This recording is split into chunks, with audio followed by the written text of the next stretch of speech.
Life में सबसे important, हाँ ट्रम्प साहब सबसे इम्पोर्टेंट, हाँ मतलब व्हेन ट्रम्प स्पीक्स बाकी तो सब वो डराने का काम बहुत बेहतरीन तरीके से कर रहे हैं। गब्बर सिंह बने हुए हैं वो अभी। देखो एक चीज है, लोग राम से ब्रदर्स की पिक्चर देखने जाते थे हमारे जमाने में, आजकल तो जो भी देखते हो उसमें डर लगता था, उस समय डर हाँ, लगता था, और उस डरने के लिए पैसे दे के लोग जाते थे। करेक्ट। सेम ट्रम्प साहब है, राम से ब्रदर्स में वो एंटरटेनर है उनको सुनने में डर लगता है लेकिन फिर भी सब देखते हैं, मजा आता है उनके स्टेटमेंट्स, उनकी पोस्ट वगैरह। तो देखिए पहली चीज ये कि ट्रम्प ने जो धमकी दी, पहली चीज तो ये समझिए ट्रम्प ने कहा क्या है, ये आपके सामने। ट्रम्प ने ये कहा है कि भाई ब्रिक्स देशों को, जिसमें जो 5 देश है, ब्राजील, इंडिया, रशिया, चाइना और एक और है साउथ अफ्रीका, ठीक है, और अब कुछ और भी जुड़ गए, हाँ, एक दो और नए आ रहे हैं, यूएई वगैरह, ठीक है। सो अब उनको ये कहा कि भाई सपने में भी सोचना मत कि तुम अपनी करेंसी बनाओगे और डॉलर को चैलेंज करोगे, अगर ऐसा कुछ करने की कोशिश की तो मैं 100% टैरिफ लगा दूंगा, ठीक है। बहुत बढ़िया बात है।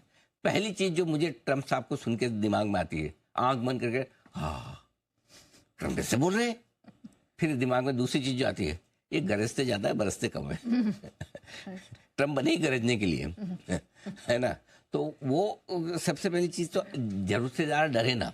स्टेटमेंट आया, दुनिया के सबसे पावरफुल व्यक्ति की तरफ से आया, हम उसको इग्नोर नहीं करेंगे, न्यूज है, बिल्कुल है, ध्यान रखना है, बिल्कुल रखना है, लेकिन ये भी ध्यान रखना है कि वो गरजते ज्यादा है, गरजते जल्दी है, बरसते कम है और बरसते बड़ी देरी से।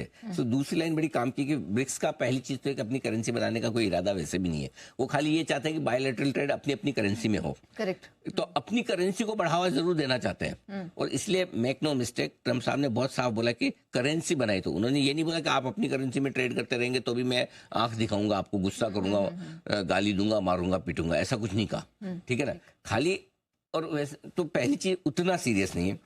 दूसरी चीज, इसमें किसी को कोई डाउट नहीं होना चाहिए कि ट्रम्प टैरिफ लगाएंगे, 100% लगाएंगे, 100% मतलब निश्चित तौर पे लगाएंगे, नॉट 100% रेट से, करेक्ट, टैरिफ लगाएंगे, लेकिन पहले से कम और पहले से धीरे।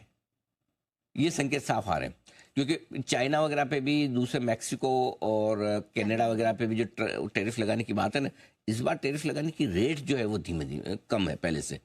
दूसरी बात 10 से 15%, पिछली बार 40% की बात कर रहे हैं। दूसरी बात है कि एक साथ नहीं लगाएंगे, पहले थोड़ा लगाएंगे, देखेंगे, फिर थोड़ा और लगाएंगे, बढ़ाएंगे, फिर देखेंगे, ऐसा नहीं कि एक साथ हटाओ चलो पूरा 50%, 60%, 40%, 100%, ऐसा नहीं है। तो इसलिए लगाएंगे, लेकिन धीमे धीमे और थोड़ा आराम से।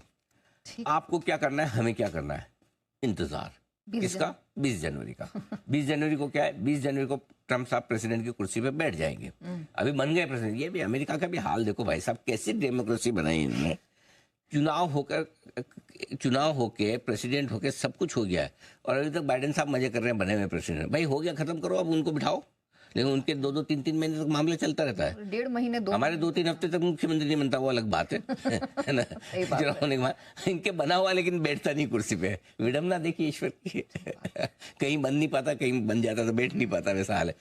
आइडियली जब वो निपट गए हैं बाइडेन साहब, हाँ निपट गए ना चुनाव में, हाँ, तो फिर क्यों बैठे हैं भाई, बैठा दो दूसरों को, पर ठीक है, अमेरिका का अपना सिस्टम है, उनकी प्रोसेस, हमें क्या, हम तो जो है, हम तो 20 तारीख का इंतजार करेंगे, 20 जनवरी को जब होगा देखा जाएगा, तो तब देखेंगे। अभी ठीक है, अभी उनका टाइम है बोलने का। देखो क्या होता है, आप कुर्सी पे होते हैं तो जिम्मेदारियां अलग होती है, कुर्सी पर जब तक नहीं होता तो तब तक मजे अलग होते हैं।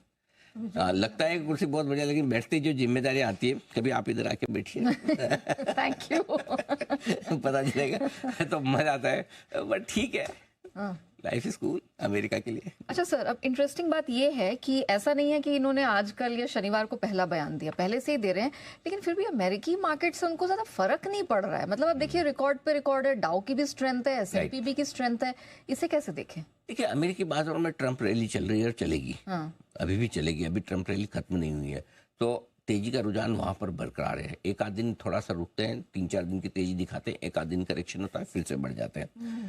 दूसरी बार शुक्रवार को डाउ ने 45,000 का आंकड़ा छुआ है, और 45,000 के बेहद करीब बंद हुए। जो बंद हुए वो लाइफ हाई है, S&P 500 की भी और डाउ की भी लाइफ हाई पर बंद हुए। हमारे 46 से 48,000 के टारगेट है डाउ के, इंटैक्ट है, और ट्रम्प साहब के प्रेसिडेंट बनते बनते हम वहां पहुंच जाएंगे। मुझे लगता है कि अमेरिका में एक तेजी और बाकी है। अच्छा, ट्रम्प के बनने के आसपास, थोड़ा पहले या थोड़ा बाद में, डिपेंड करता है कि हम किन लेवल्स पे जाते हैं वहाँ पर। ओके।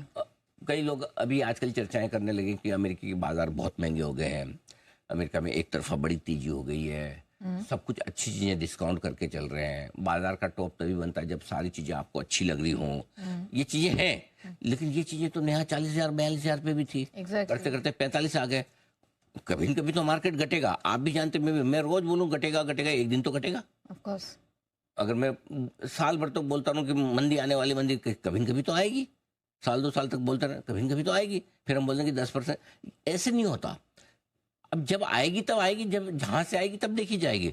अभी तक अमेरिकी बाजार में कमजोरी के संकेत बिल्कुल नहीं है, और 46 से 48,000 के हमारे टारगेट हैं ही। और मुझे लगता है कि ट्रंप के जब तक हैं, तब तक, जब तक वो प्रेसिडेंट बनेंगे, उसके आसपास कहीं न कहीं जाकर फिर शायद बाजार टॉप होने की कोशिश करें, तब तक और बढ़ सकते हैं। और तो ग्लोबल संकेत हमारे लिए अमेरिकी बाजारों से पॉजिटिव है, कोई दिक्कत वाली बात। लेकिन एक चीज है, अमेरिकी बाजार जो बढ़ रहे हैं वो अपने दम पर बढ़ रहे हैं, अपने कारण से बढ़ रहे हैं। हमें जरूरत से ज्यादा खुश होने की जरूरत नहीं।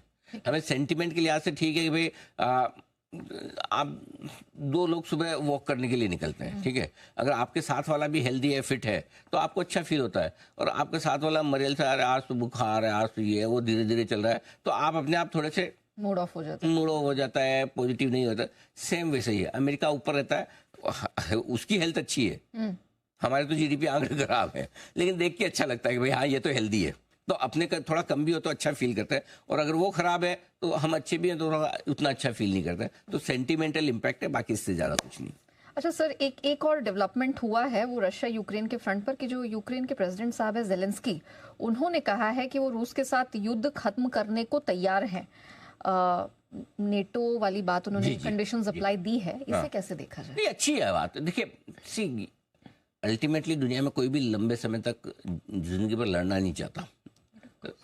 लोग मतलब लड़ लड़ के थकते ही हैं, कभी न कभी कहीं किसी न किसी तरीके से थकते हैं, चाहे शरीर से थके, मन से थके, पैसे से थके, थक तो जाते हैं, राइट।